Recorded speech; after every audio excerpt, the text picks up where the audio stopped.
Hello everyone and welcome back to Steins Gate Zero. I'm G and we have been in the future in 2036. And we have met everybody there. And Luca died. And now we are undergoing the journey of 3,000 time leaps to get back to 2025. It took a long, long time. The journey was unimaginably long.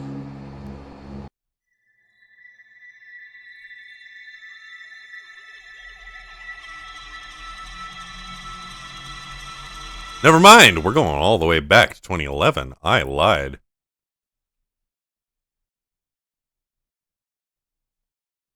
I looked at the phone I was holding in my hand.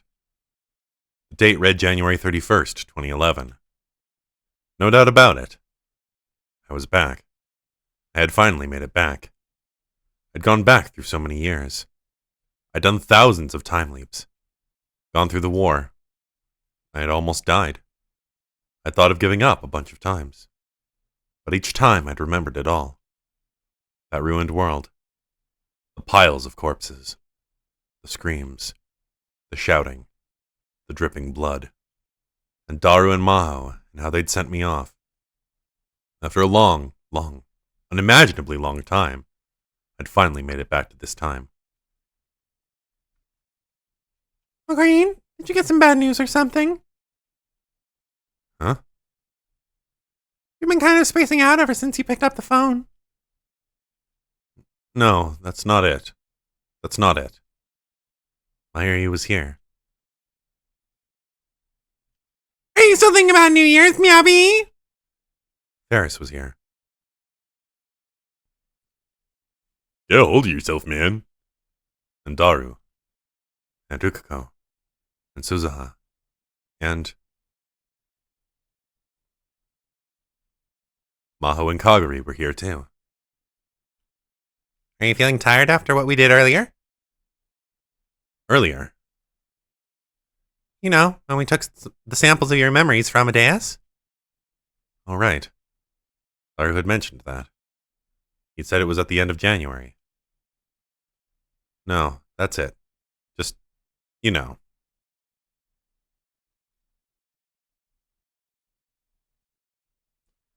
Kagari.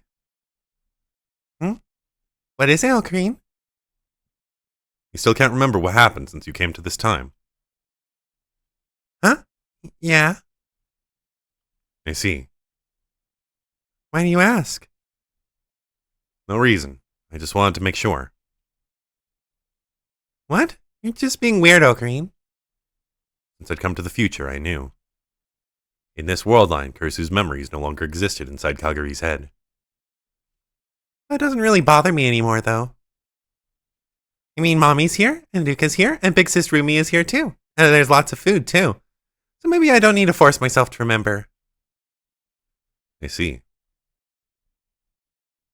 Maybe that was fine, for now. But the future was going to be filled with sorrow. For Mayuri. For Ferris. For Rukako. For Daru. For Suzuha. For Kagari. And for Maho. Did I really make the right choice when I decided to let Kursu die?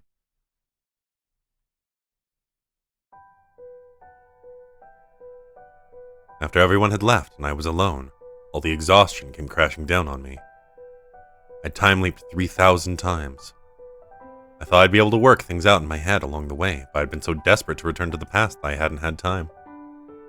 My mind was worn down after all the time leaps.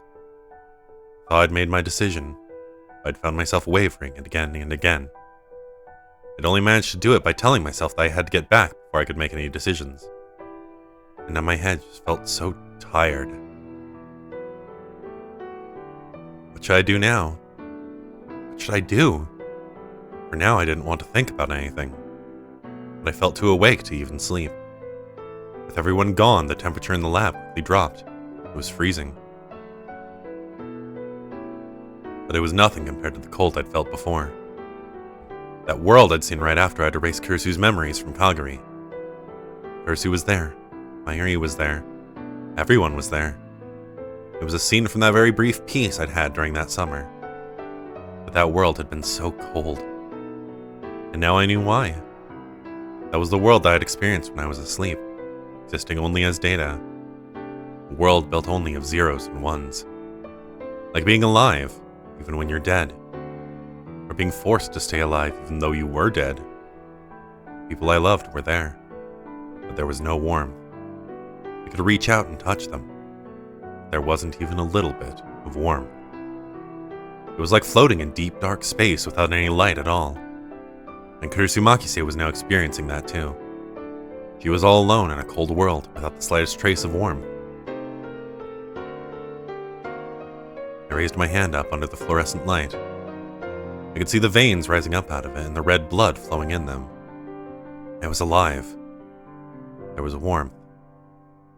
Could I really say that I was alive? Now that my memories had been digitized. After being exposed to that cold world, could I still really be called human? I heard a knock at the door and turned my eyes toward it. Maho was standing there. Yajo, I thought you went home. I forgot something. Got something? Anyway, what are you doing here all by yourself? Maho showed no signs of looking for whatever she had lost. Instead, she came right up and sat down in front of me. You've had that pensive look on your face for a long time now. Is something bothering you? Maybe she'd been worried enough to come back and check on me. Can't take Kurisu's place, but I can still talk to you if you want. Yajo. There was no need to worry about whether I could tell her or not. I needed her to make the timely machine. And for that, she needed to hear everything. It's not exactly easy to believe, but will you listen to me anyway?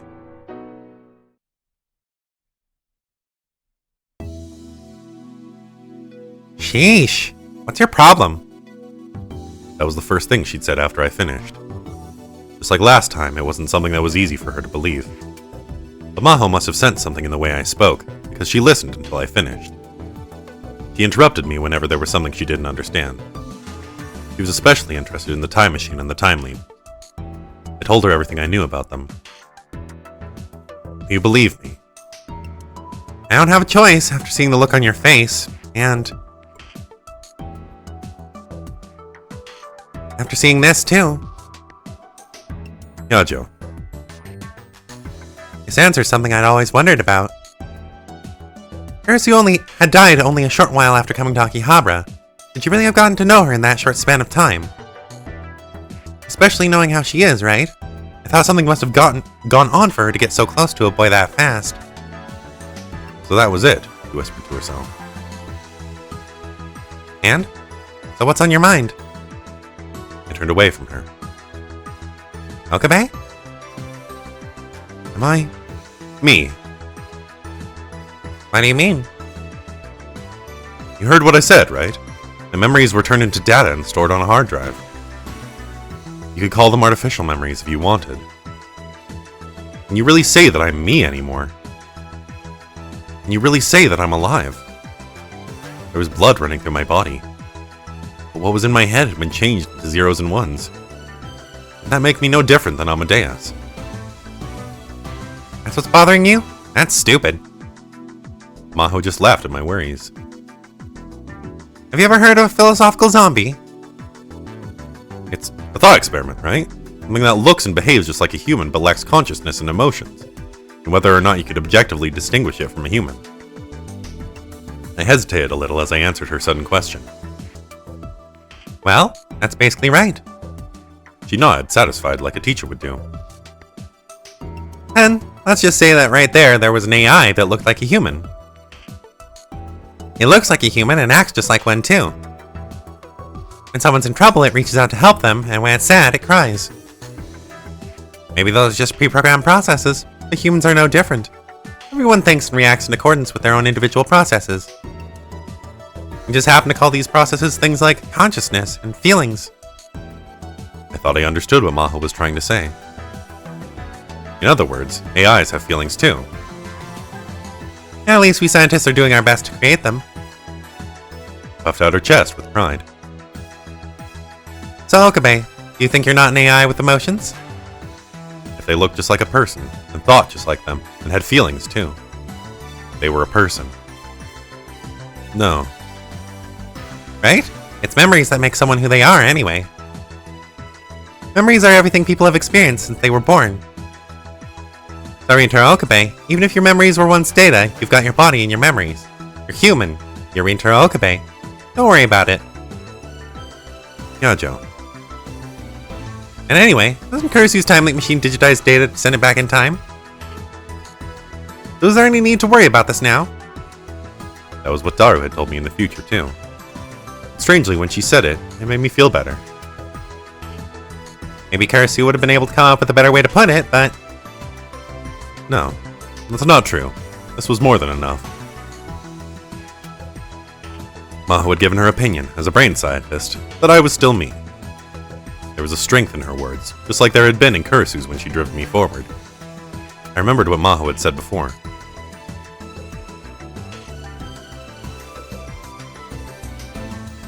You're a genius, and in the end, just Salieri. He had been speaking to the memories of Kurisu inside Calgary. But...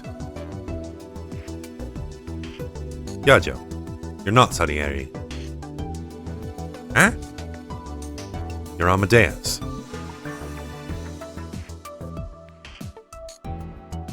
That's right. I'm here. Right now. I'm alive and here in this time, not in that cold sea of black data. I'm here, in this time. A light came on in the darkness. My cold heart began to warm. But... Kurisu, you were still trapped inside that world. Inside that sterile, lifeless world that froze you to the depths of your soul. Even after her death, her memories were still alive. And there were all kinds of conspiracies forming around her living memories. Even after she lost her body, Kurisu's pain continued. No, it wasn't just Kurisu. Kagari and Suzuha. And in the future, Mayuri, Ferris, Rukako, and Daru too. Everyone was suffering, everyone was miserable, but still they tried to move forward. All I had cared about was whether Mayuri survived. I thought that even if the Third World War came, no matter what happened to the world, as long as Mayuri was happy, that was all that mattered. I tried to think that.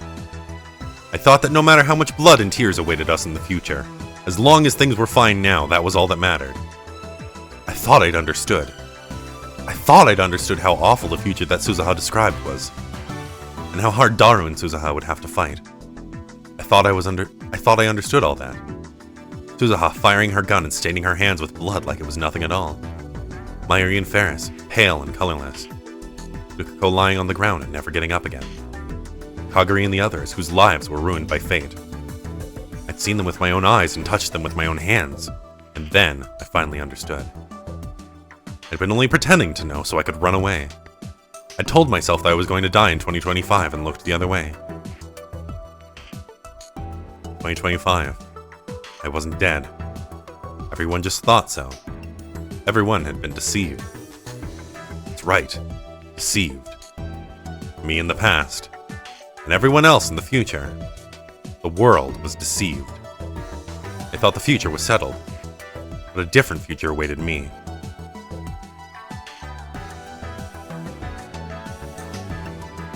Path to Steins Gate is a hard one. Trying again once or twice probably won't get you there. But I think starting there is the best way to get to it. It's what you said 11 years ago. So this world we're in isn't wasted. It's a world that we need. At least, that's what I think.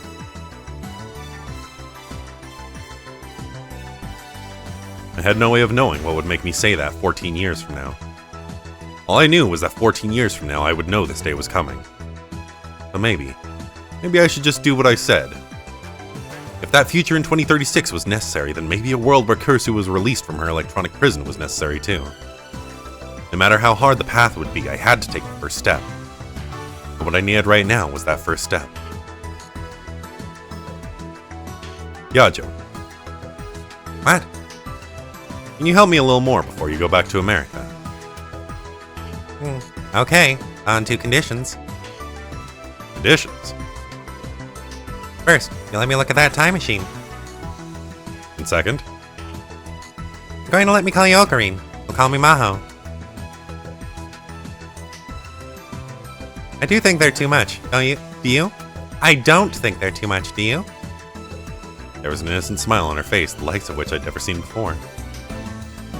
All right, Maho.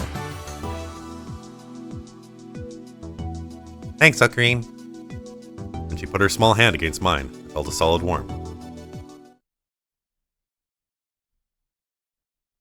Why is it, Ocarine? Why didn't you call me back after I already left? That's right. I don't live that close to you. If you want to talk about something, you should have just said so before I left. I'd call the lab members back after they'd left to go home, and they weren't happy. So what do you want to talk about, Ocarine? Is this something you couldn't tell us on Reiner at the phone? Yeah, but first, Suzuha. What? I have a question. What do you think about me? What do you mean? Wait, Ocarine, you can't. Even for you, Ocarine, I'm not giving you Suzuha. I won't allow it, never. I ignored Daru, who seemed to have gotten the wrong idea completely, and turned back toward Suzuha. You've been watching me since last summer. What have you been thinking about me? I want your honest opinion. You sure? Yeah. To be honest, you've been pissing me off. Yeah, that was honest. I chuckled. Not just me, Dad and Big Sis Mayu. It's Big Sis Rumi and Brother Duka and Kagari. In the future, everyone suffers. They don't even know if they're going to be alive tomorrow. They might die horribly like my mom did. And they're trying their best to survive anyway. All you do is whine and act like you're the only person in the world with problems. When she started talking, she didn't stop. This must have been building up for a long time. Of course, I know you've been through a lot. I know you've suffered again and again until finally you couldn't go on. But you're all we have, Uncle Ocarine. She looked down, clenched her fist, and grit her teeth. If I could take your place, I'd do anything. No matter what I had to go through, no matter how much it hurt, I'd do it. Suzuha. But there's nothing we can do. You're the only one who can do anything. She suddenly looked up, and I could see on her face all the complicated feelings she'd been holding back. But all you do is talk about how it's impossible, or you can't do it, or you don't want to. You just whine and you won't even listen to me. I never said anything because Dad was around, but you've always pissed me off. All the time, I've just wanted to punch you. It probably felt good to get that off her chest. Suzuha, you don't need to go that far. That's right. Ocarine understands, yeah. I did understand, yeah. I understood that something had to be done. Then why not do it? Do what? You wanted to hit me, right? Then hit me! Huh? But... No need to hold back. So, stop it. Ocarine is... It's fine, Mayuri. This was my way of settling things. With Suzuha. With the future. And with myself. Ocarine? Is that your fetish? I guess it won't stop you, but... You really sure? Suzuha took a step towards me. Yeah. I was ready. Alright, this is gonna hurt. Huh? No, wait, you can go easy. Yeah!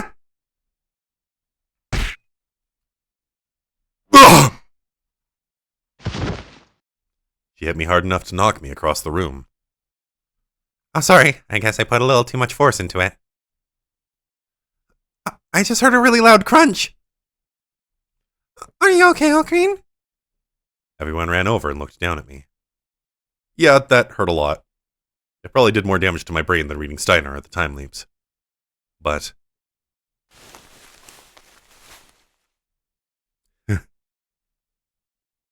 Okabe? It woke me up. Now I just had to do what I could. Ocarine?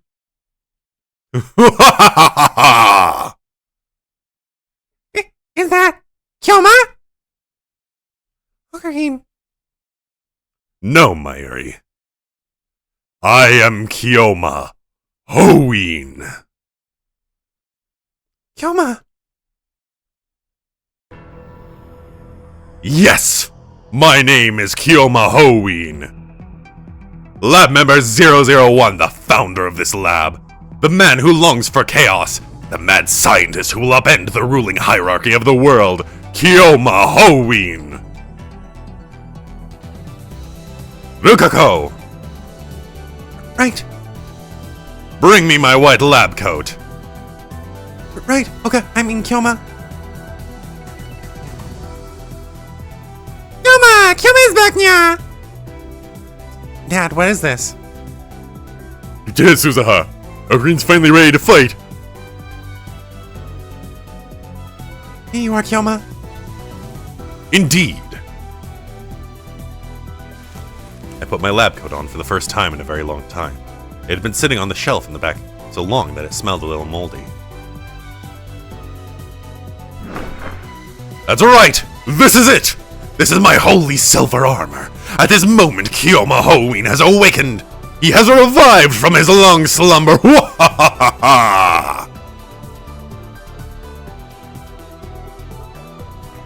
Kagari and Maho were seeing Kyoma Hoin for the first time, and they were shocked into silence. What just happened? Did that punch drive him crazy? I remember now. Huh? Kyoma Hoin. Mommy used to talk about him all the time. She said that someday Kyoma Hoin would come back to life and bring light to our future. I'm having a really hard time keeping up with all this. You, the lolly! You! I'm talking to you! What? You're not talking to me, are you? You're the only lolly here, aren't you? What are you calling a lolly? I give you the honor of being lab member 009. You shall be my servant and participate in our operations. Why do I have to be your servant? What the hell is a lab member? Just like the name suggests, it means you're an official member of this lab. You must feel very honored. Honored? Next, Kagari Shina. What? You're lab member 010. Got it? Okay. Hey, Kyoma, we don't get to be lab members, yeah? There's Senjukuko seemed upset. Come to think of it, I'd made the lab members in the Alpha World line, but not this one. I never told you, but of course you are already lab members.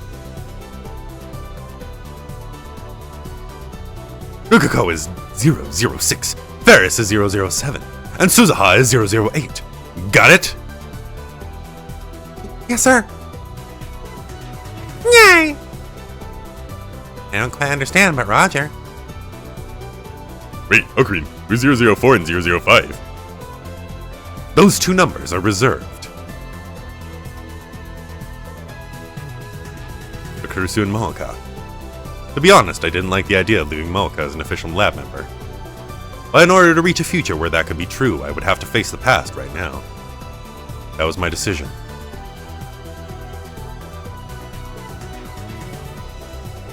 Now that everyone's here, I have something to declare! As of today, January 31st, 2011, we will begin a new operation. Our goal is to annihilate the coming future, to overturn the future of the world itself. That is our goal. Got it?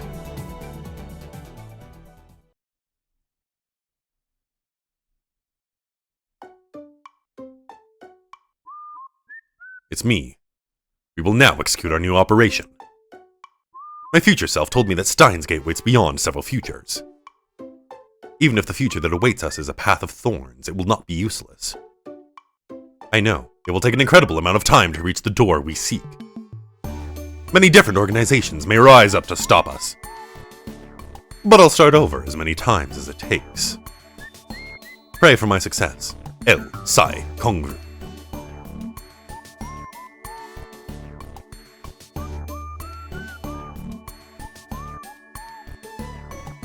After I finished my phone call, I realized that everyone was staring at me.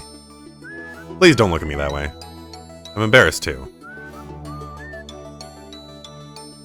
What did I just see? This is... I know! It's like a ceremony! A ceremony. Right. Yes, this was a ceremony. A ceremony to stop my fears from getting the best of me again. Wait, Ocarine, don't tell me you did that around Kurisu. I'm not Okabe! I'm Kyoma! Are you messing with me? Mahotan, don't give him too much of a hard time. He's still trying to figure things out. Ah. Oh, so this is Kyomahone, huh? That's right, he's the mad scientist of madness. And the reincarnation of an ancient alchemist, yeah?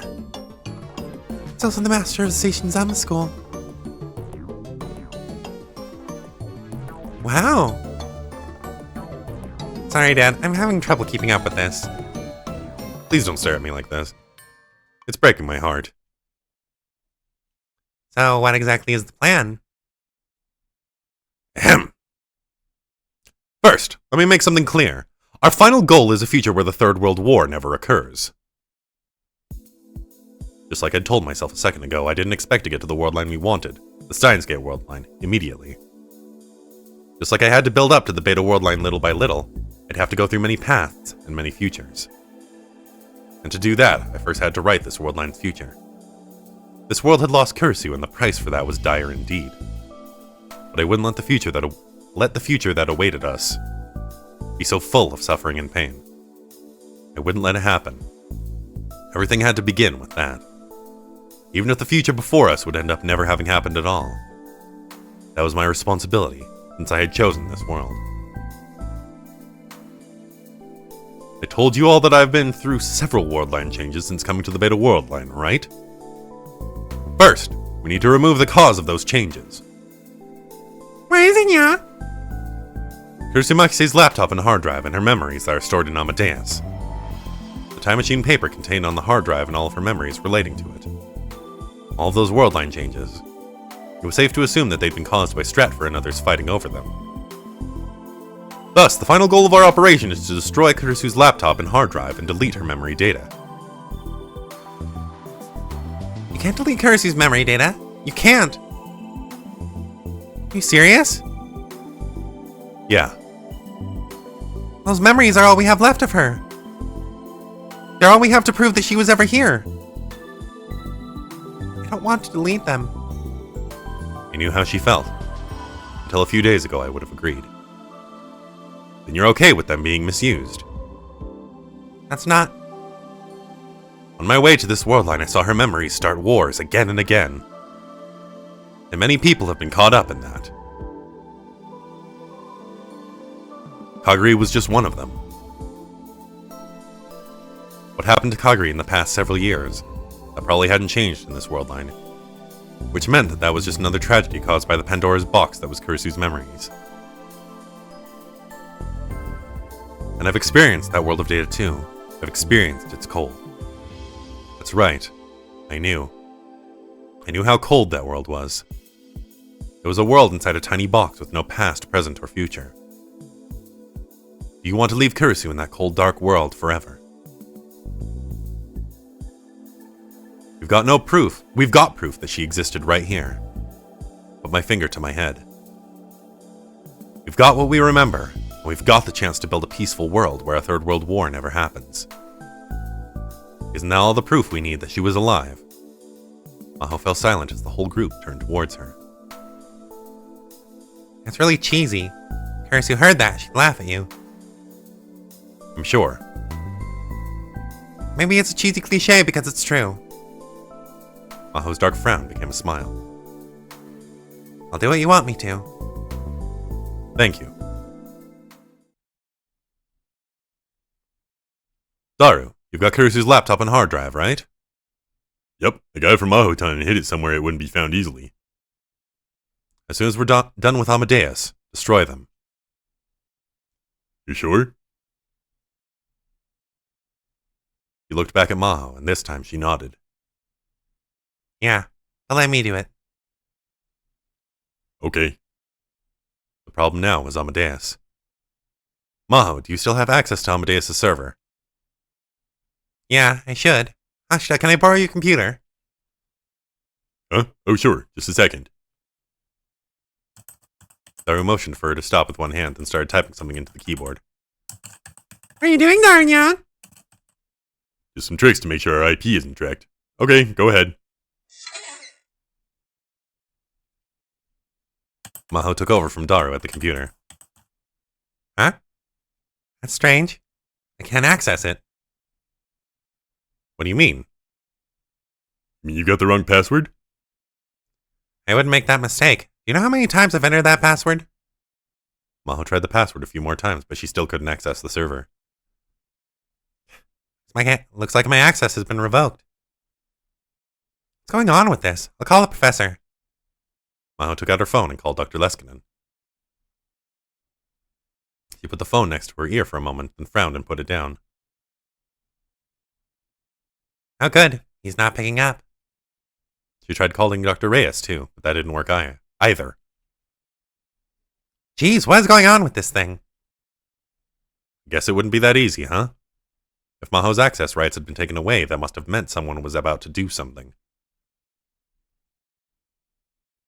Let's try another approach. Can you hack the Victor Condrey University servers? Okay, just give me a second.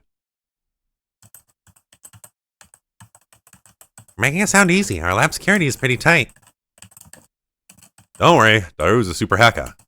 I mean a hacker, man. He had broken CERN security in just 20 hours. I had absolute faith in him. Daru and Maho were staring at the screen and discussing something. He was probably asking her for details to make his hacking more efficient. I needed to do what I could while I waited. I went back into the development room and opened up the box I had just arrived that day. I looked over my shoulder into the box. Wow, it's a microwave. I'm not using it to heat up your fried chicken, okay? Too bad. I was going to make some juicy chicken #1 for everybody if they were hungry.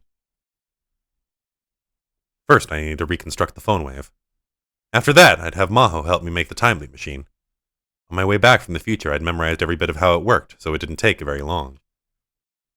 Hashida, you're amazing.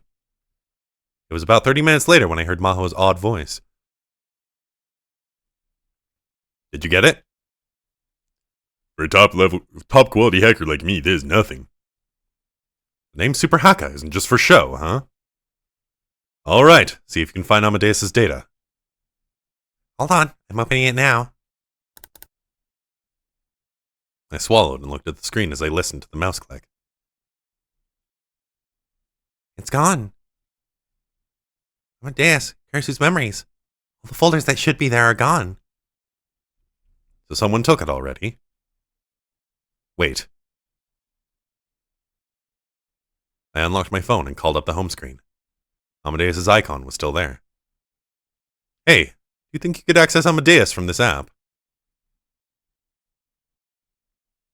Maho looked over at my phone. I don't know. If Amadeus' data is gone from the server, I don't think it would work. Give it a try. What's wrong? I was just thinking about what I'd do if it connected. I need to be careful. That's right. Someone might be watching you. Hmm?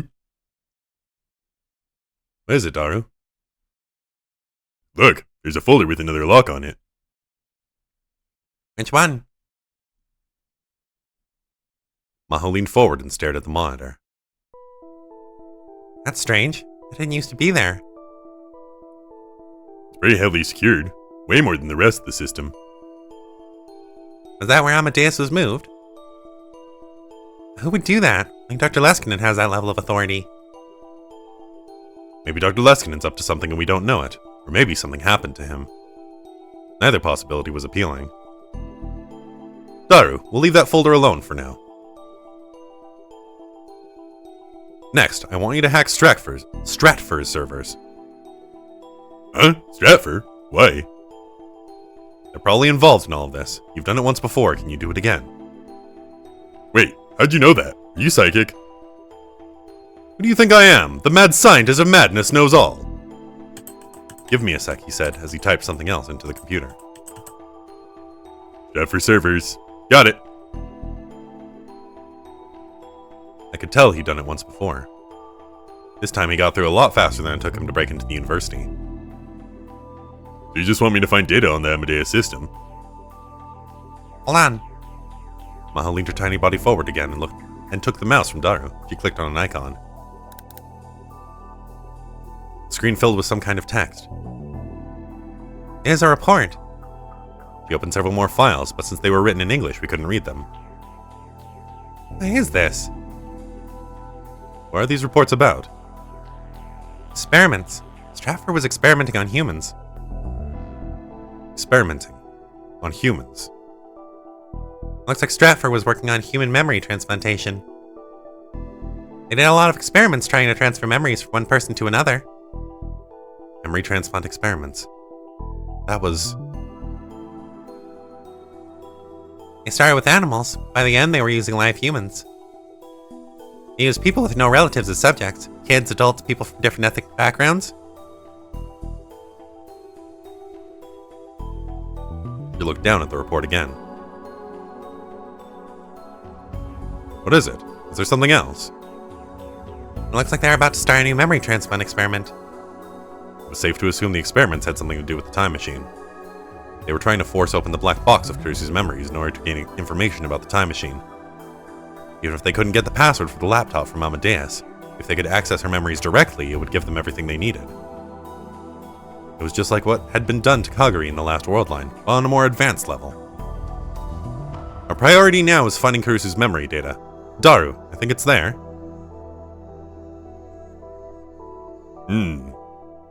Took the mouse back from Maho and sighed. Nope, no luck. I'm not seeing anything. What was going on? Hadn't Stratford stolen the Amadeus data from Victochondria? The university server is the most suspicious, the one with the locked folder. Which meant that they were working without stealing the data. Did they hack it like we did? Or... What's the plan? We'll believe Maho. Daru, can you get us in? I can, but it's gonna be a pain. How long is it gonna take? I couldn't tell you. Might take more than 12 hours. If Daru said so, it must have been really heavily protected. If they catch me hacking halfway through, it's all over. We needed to hack in to get rid of Kursu's memory data. And until Daru finished, we needed to keep Stratford distracted. Problem was, how? What happens to my location data when I'm talking to Amadeus? It all gets recorded. Of course, the people who've got Amadeus programmed can see. I thought so. The question is, do I contact her or not? First, I needed to see if the app even worked anymore. If it did, I had an idea. Maho, may I ask you something crazy?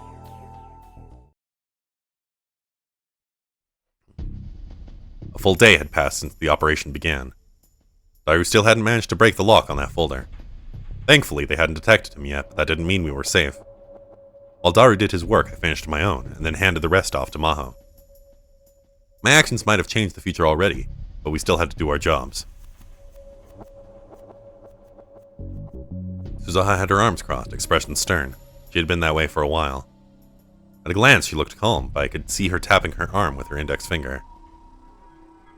Uncle, is there nothing I can do? We were finally ready to stop the Third World War. It had to bother her that there was nothing she could do. It had to be stopped as soon as possible, but all she could do now was wait. She was frustrated and on edge. But that was true of everyone else. Just wait a little longer. Daru and Maho were doing their best. Once Maho completed what I'd asked for, there would be something we could do too. Wanna go get something sweet to eat, yeah? Sweets are great when you're tired, yeah? Oh, then I'll go too. Just as the two of them stood up, the development room's curtain opened. Maho flinched a little as everyone stared at her, but she quickly smiled. Then she thought better of it and tried to look more serious. Sheesh, you didn't have to ask me to do all of this at once, did you? Sorry. So, is it done? I did what you told me to, I guess. The microwave in the back was connected to a different headset than the one I'd seen last year. It was the same one she'd used to take my memories. That's why she'd been able to finish this in such a short time. A timely machine. So it was done then. Now, even if I had to time leap from the future, I could go back to 48 hours from now. And this too. She offered me a pair of smartphones. These gadgets would be our secret weapons in the upcoming battle. I had Maho make them too. They used a simple AI to create a pseudo-response algorithm that would deceive our opponents. Wow, I can't believe you managed to make an AI in such a short time. You were the one who told me to do it. Her face looked exhausted. I had the voice software I used for Amadeus, so I was able to build it quicker. And this isn't anything as complicated as an AI. You really think you can fool her with this? It's Kurisu we're talking about here. We just have to deceive her for a short time. All we need to do is keep their eyes off of Daru's hacking. The goal was just to keep Stratfor confused. We didn't need to hold a long conversation. We'd just hook it up for a short time and end the call shortly afterward. It was time to get started. But first,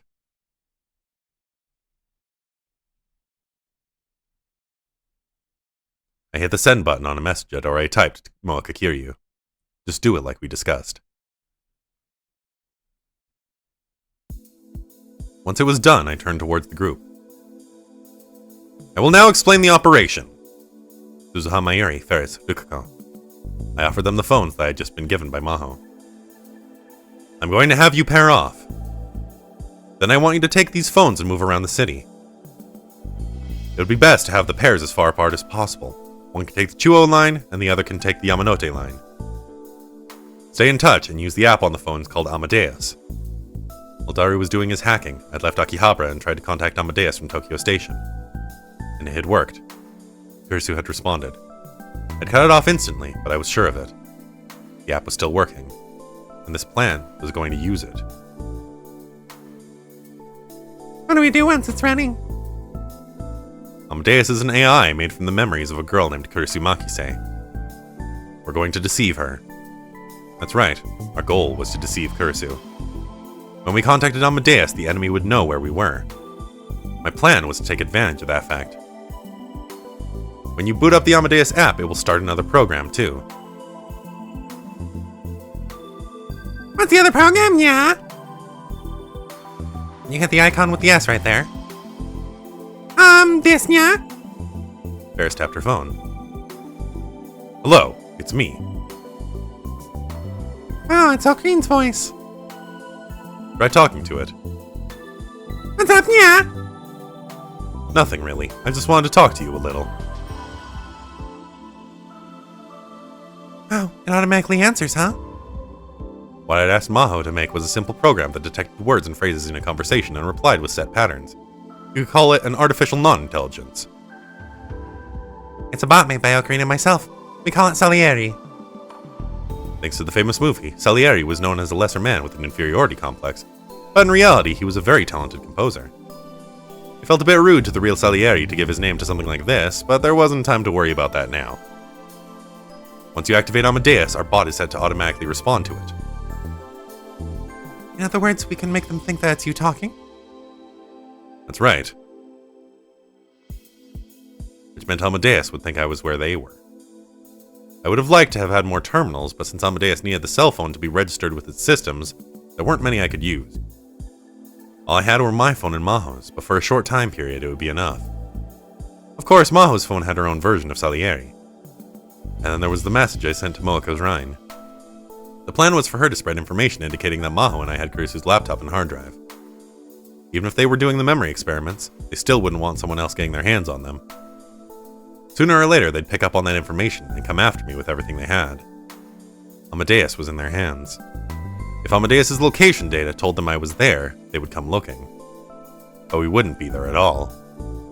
And then they'd get a call from someplace completely different and head there. The plan was to keep them occupied with that and keep their eyes off the server hacking. That is your mission. Everyone nodded. I'll say again, you must absolutely not make contact with Amadeus for an extended period of time.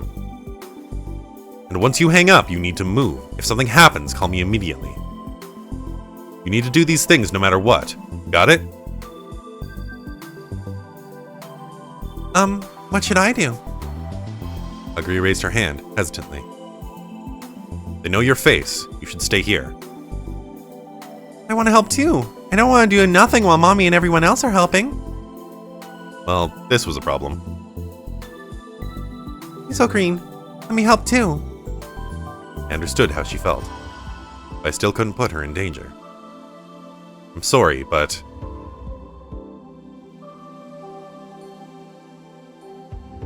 Kagari, Mayushi's gonna work hard for you too, so do as Ocarine says, okay? Mommy. Okay, if you say so, Mommy. that seemed to be good enough for her. Uncle, shouldn't we hide Kagari somewhere until this is all over? Maybe, but where? If we were going to hide her, it would have to be at Duko's house or Ferris's place. Why not go to my hideout? Hideout? I've got a hideout. I've got a lot of them thanks to my job. If you want one, it's yours. Alright, then. It's settled. Are you okay with that, Kagari? Yeah, alright. The issue was that I couldn't leave Kagari alone. Is there something I could do? Huh? I turned around and saw that at some point, Yuki had entered the room. Yuki. Ashida gave me the key to the lab. She showed us the key in her hand apologetically. And last night, I called him and he seemed like he was really busy with something, so I brought him some snacks. She put the key away and then showed us a bag with the logo of a local cake shop on it. I don't know what's going on, but I was hoping there would be something I could do. But we can't get you involved. No, she just has to stay with Kagari. It should be fine. Before, I thought it was maybe Yuki who'd attacked the lab. But looking back, that was wrong. If she was the woman in the motorcycle suit, there was no need to do something so elaborate. She could have just used the fact that she was in the same circle as Kagari to invite her somewhere and kidnap her. There was no need to take the risk of attacking the lab. Thanks. Alright, Yuki, you stay with Kagari. I want you staying at Daru's hideout until this all blows over. He can tell you where to go. Once things calm down, I'll tell you what's going on. Alright. Yuki nodded. Now everything was ready. I looked around at everyone in the lab. Okay, guys, now just follow the plan and... Wait, Ocarine. You don't want to say goodbye to Kurisu? Goodbye. Amadeus was an artificial intelligence. He was an artificial being, not Kurisu herself. Say goodbye, okay? So you won't regret it. Mayuri handed back the phone I'd just given her. You're right.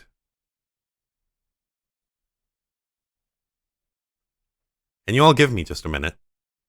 And I think that there's a pretty good place to cut it.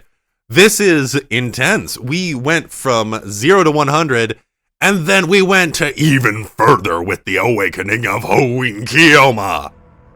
I'm really excited to see where this goes. I hope you are too. I'm super jazzed. But for now, thank you all so much for following my playthrough of Steins Gate 0. And I'll see you in the next episode. Bye now.